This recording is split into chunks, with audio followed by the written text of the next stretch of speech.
Start over again. That's what you'll be doing after the crushing jaws of a cycle lock tight on you. In a lot of time loop media, especially video games, it's all you can do. The time loop, the death loop, whatever you want to call it. You die, and you loop back to a certain point in time, and have to start all over again. There's something about this genre that gets me. Some may think it's overused, but honestly, I don't think we've seen it enough. The idea is something I've come to love over the past few years, but its concept is morbid. I mean, picture this. You subjected yourself through layers of hell trying to crawl your way to a peaceful surface, a better tomorrow, whatever it may be. You've come far. It took you a while. The end of your journey may actually not be as far as you think. An enemy is all that stands between you and being some more steps towards progress. The shakiness is setting in. You know that if you die, you are back to square one. Dodge this here, use an ability there, and now's the time to go for the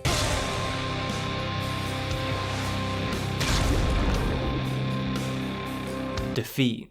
Cold, hard defeat. You wake up and you're back at the beginning, and it's those few moments where the shakiness of an intense fight wears off that you start to feel a range of things. It could be anger. What do you mean I have to start again? After all that? Goddamn right, shield user. Then there's the, what's even the point? Can I ever get that far again? Peak depression. It might stop there, but sometimes looping over and over again can make you motivated. It can go either way depending on how hard the loss you took was, or if you gained anything from your former loop. This is different to just respawning in a game, because to me, especially when there's a lore reason established and you go through the same thing as the character you're playing, this is what makes all time loop games immersive sims. Now I know there's going to be some goobers that take that phrase a bit too literally, but what I'm getting at here is nothing bridges the line between role-playing or immersion more masterful than having whatever situation or feelings the character you're playing as is going through being the exact same as yours, the player. I'm throwing out the term immersive sim loosely as more just to describe actual immersion. I don't mean it as literally as I'm describing those immersive sim games like Dishonored and stuff, where you can shoot a barrel of oil and it'll spill on the floor, an enemy will slip and stub their toe, then get testicular torsion from the impact. I don't know where I'm going with this. What I'm getting at is it's as plain as day. Immersive. And with the Deathloop mechanic, I couldn't think of a more apt description. You get truly immersed because the game mechanic of respawning makes sense now, and that means that every life you have is actually counting. It's canon. And so you kinda start to go through the same frustrations, victories, and crushing defeats, knowing full well each run is a contribution to not only the character's story, but yours. For a moment, you start to become in sync.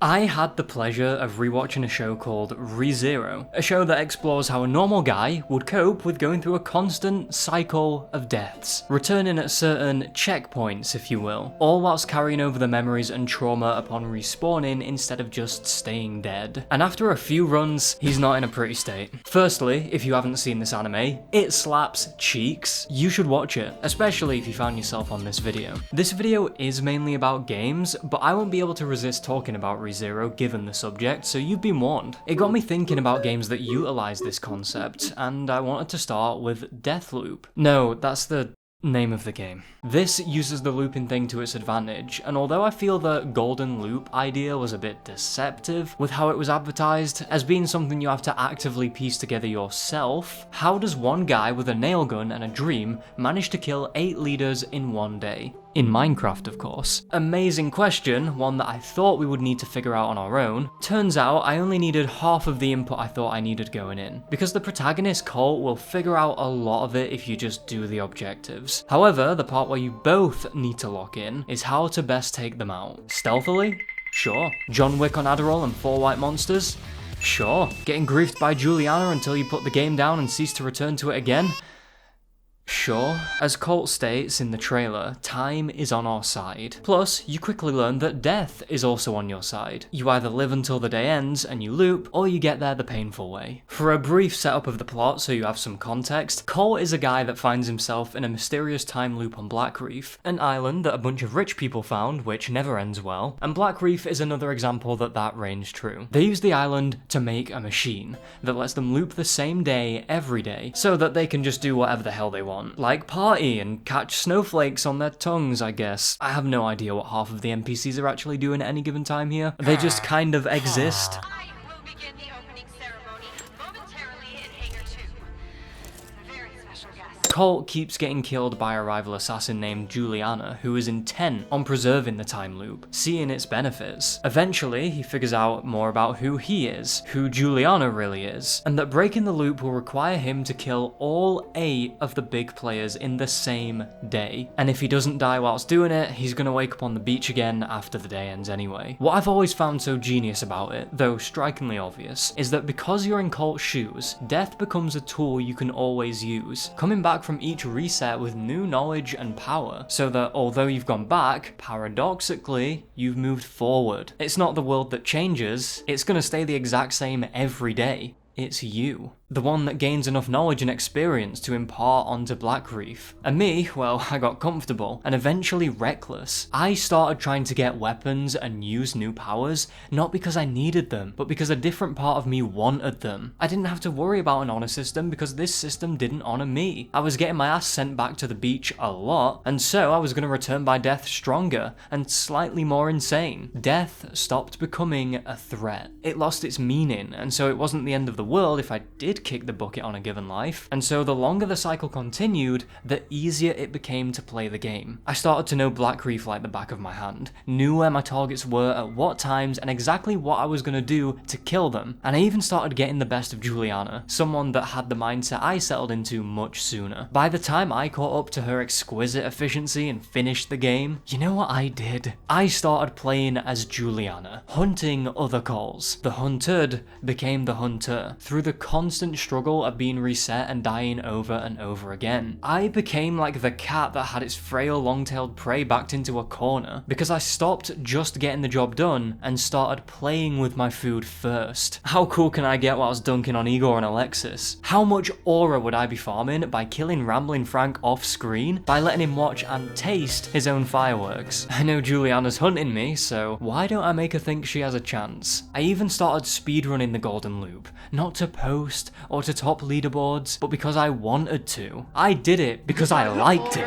Hell, I loved it. I was going into Alexis's party thinking, tonight's the night. This combo of maddening efficiency and dazzling carelessness was a stark contrast to how I started. I was afraid of death in this game. I felt a little shook that I had to restart after dying from a surprise gunshot or well-timed pounce from Juliana. The despair loomed over me constantly. And that kind of psychological horror is one thing, but it changes as your time in a cycle goes on. Death stops becoming feared because you mold into the Reaper role yourself, becoming more the one that gives it and less of the one taking it. You become the chaotic monster of Blackreef because the loop changed not just Colt, but you. To put it rambling frankly, you finish the game as a complete monster, desensitized, surprisingly unfazed and hauntingly efficient. It becomes poetic at the end of the game when it's revealed that, spoilers by the way, you've gone, right, if you didn't want spoilers. I mean, the game's like 4 years old now. But then again, I've been dodging spoilers for The Witcher 3 for like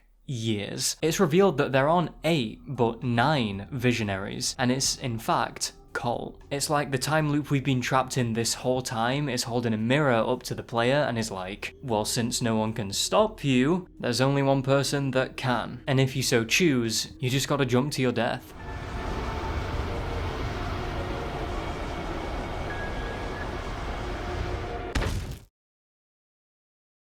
If the Dishonored games by the same devs are about how others would view Corvo by his actions during his assassin's career, Deathloop tells you not to worry about any of that, because death isn't the end-all be-all here anyway, so go crazy. Although, I think we took that a little too literally in retrospect, with the only person that can hold yourself accountable by the end of the game being the player. Through all those deaths, we'd need a big whiteboard and a lot of markers to count, and all that time you've spent having to be stuck in a loop. Do you like what you see?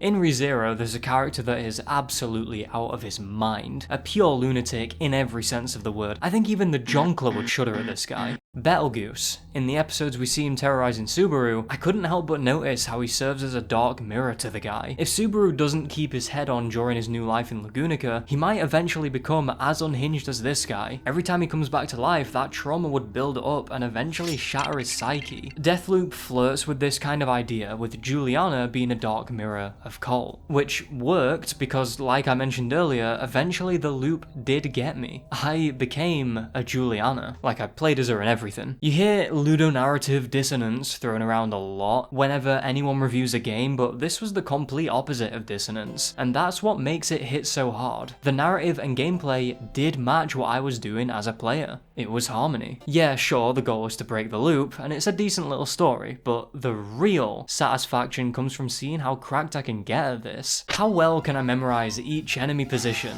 and effectively use every inch of my jumps and shifts to gracefully get around? Can I do it all with only my blade? What insane WWE combos can I pull off with the Cornesis slab? How quickly can I do a full golden loop? These things were all learned through constant trial and error, able to be tested only by a revenant like Cole. Breaking the loop is good at the end of the day, but the deaths were making me stronger and wiser, and my own desire for mastery made actually getting out of this loop come second. In those moments, it was like the constant loops weren't making me tired or wanting to necessarily get out of it, but stay in it long after the objective's done and conquer it to my own desire. At that point though, did I win, or did the cycle win?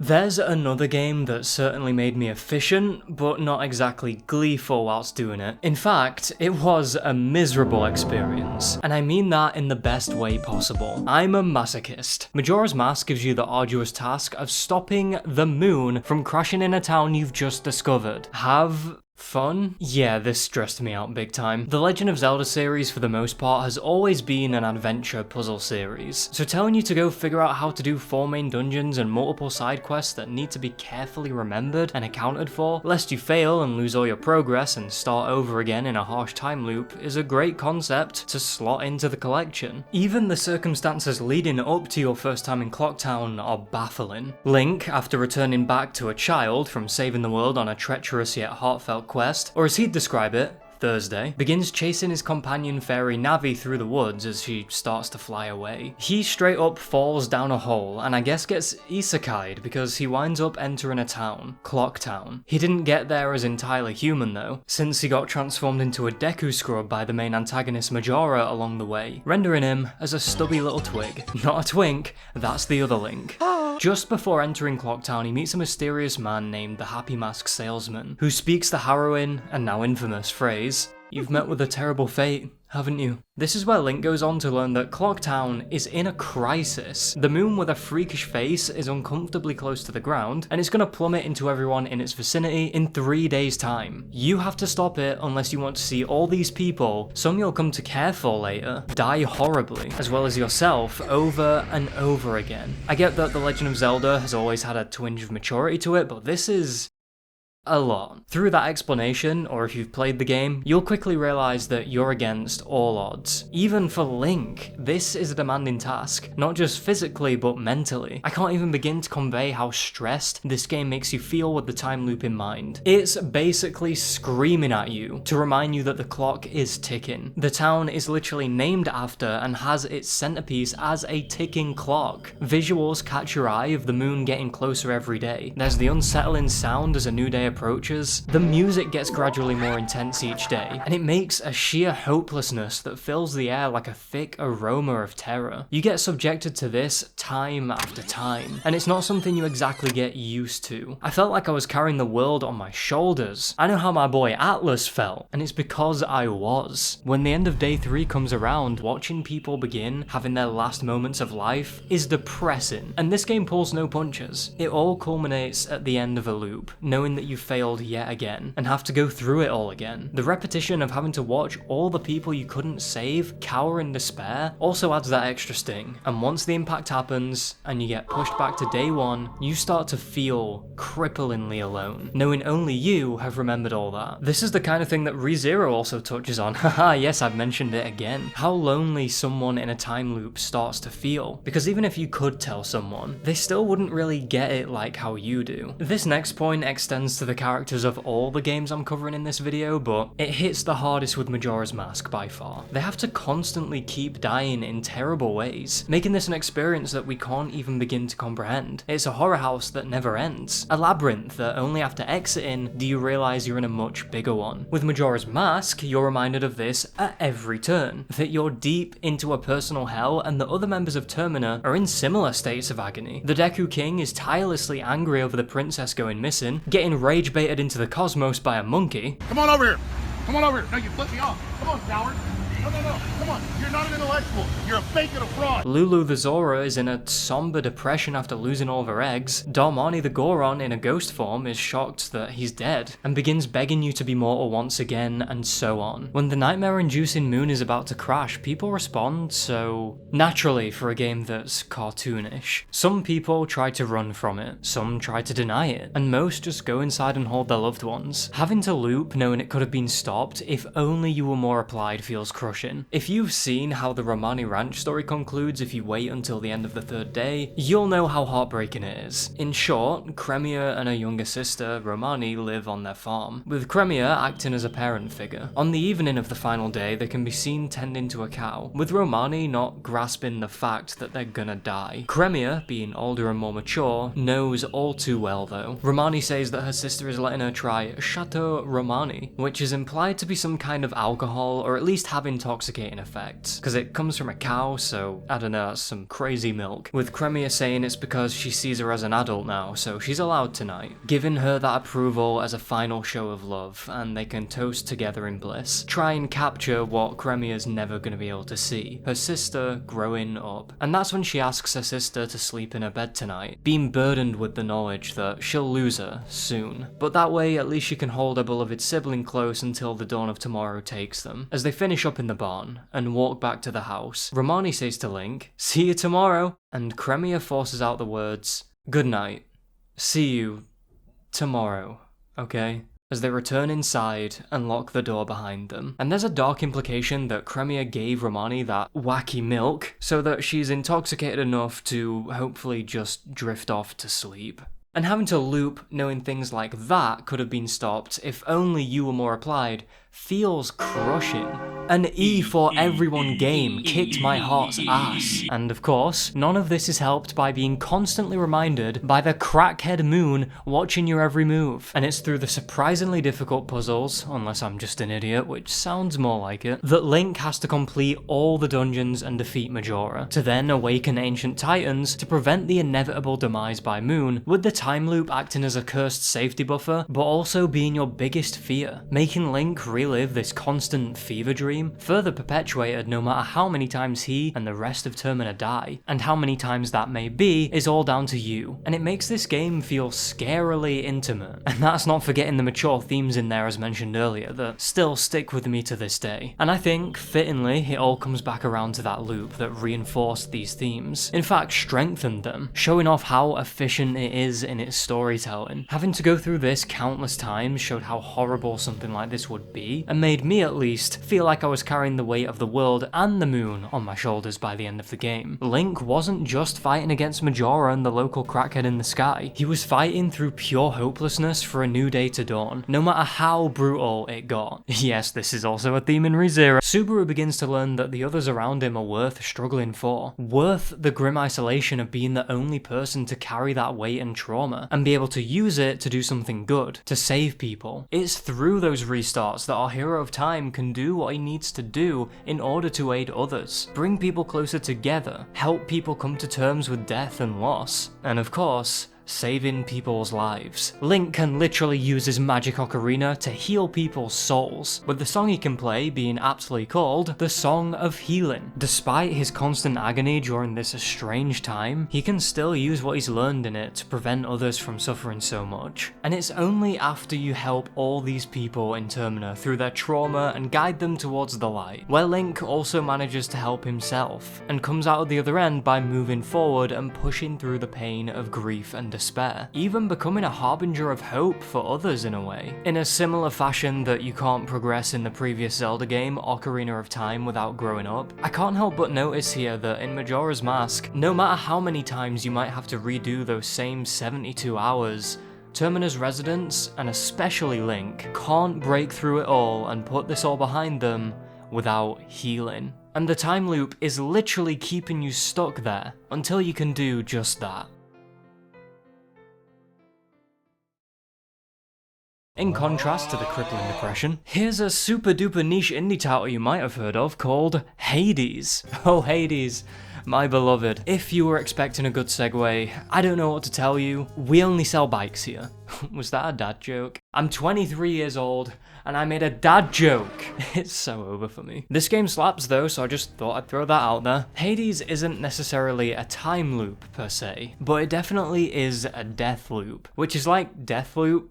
Look, it's all under the same umbrella, alright? We play as John Hades, which isn't actually Hades, but his son, so I guess we'll call him John Hades Jr. Zagreus, being the prince of the underworld, decides that he doesn't particularly enjoy being down in his father's domain anymore, and decides to do the impossible, get out of hell. Because he's the son of a god though, and in the underworld, he can't die. Not permanently anyway, meaning every time he does, he just washes back up at the bottom of the river Styx, spat straight back into the flames. He then learns of his mother Nyx not being the real deal. Or to put it in other terms, we were playing this game, Hades was playing some game, if you catch what I'm putting down. His real mother is actually Persephone, who left the underworld to live back on mortal ground after thinking that Zagreus died at birth. So Zagreus switches gears and makes it his mission to get to the top to talk to his mum, which involves having to fight past his dad, who doesn't want him to go up there, to said mother that can give him answers to all the questions he may have. And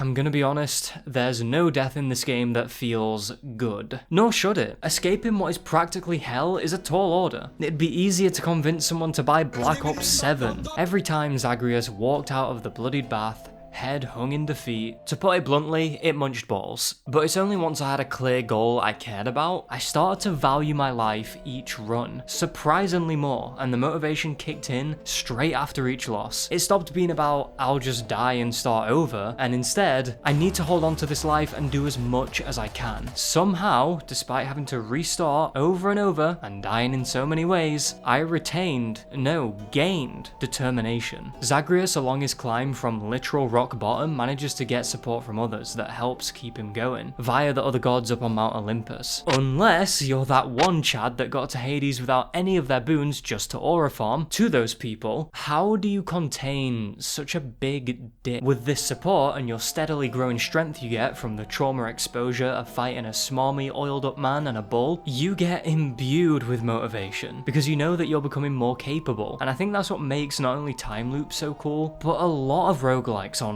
The amount of times I've had the one more run itch whilst vegged out on the sofa playing Hades and Vampire Survivors is crazy. And here, knowing that you're the only one who can do this, but you don't have to face it entirely alone, can be a great comfort. Once again, the loop aspect strikes hard to help tell this wonderful story, whilst giving you an equally fun, and God knows, frustrating experience.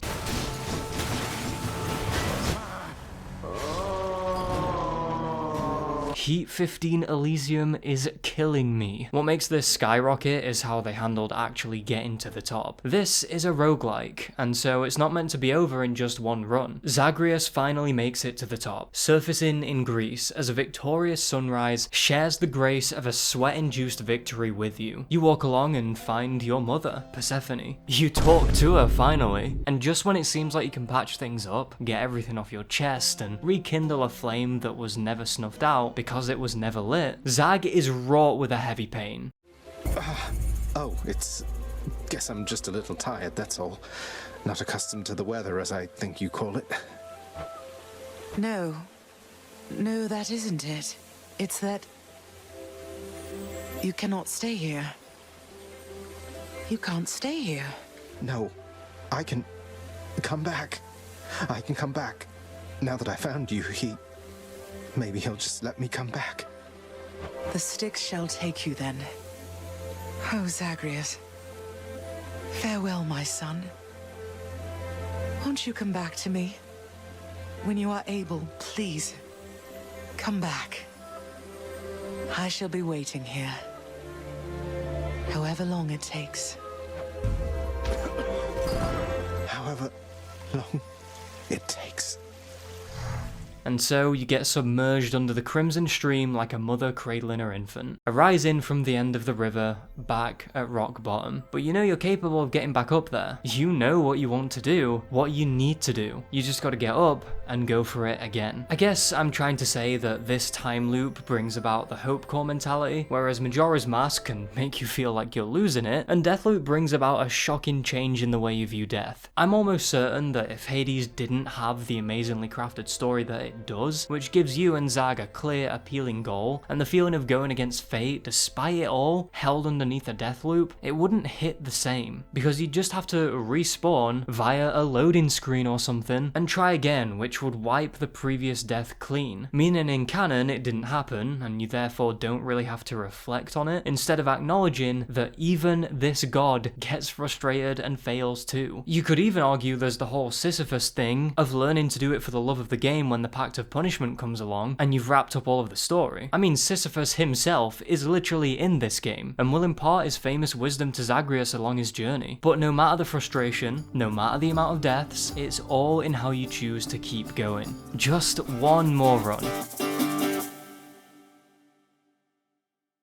No human alive has ever been in an actual time loop, as far as I can tell, but I can guarantee at some point you've probably felt like you're in one. Maybe in a similar way to how Hades presents itself, where time is moving forward, but you're always gonna reset, like working a stinker 9-to-5 job you hate that never seems to change, or being stuck climbing towards the same goal you just can't seem to reach. Yet somehow, these time loops are kinda relatable, and I think that's what makes them so cool. We could never understand what it's like to be literally stuck dying time after time, but we can relate in other ways, which is probably what makes a lot of stories special to you, whether you realize that or not. However, like I said at the beginning of the video, there is a connection between your actions and the player, where both become one, and you start to feel much more hands-on in the experience, as opposed to being a viewer or simply just controlling a character. Deathloop was, one must imagine, Sisyphus happy, and he is, in his own sick way. Mental deterioration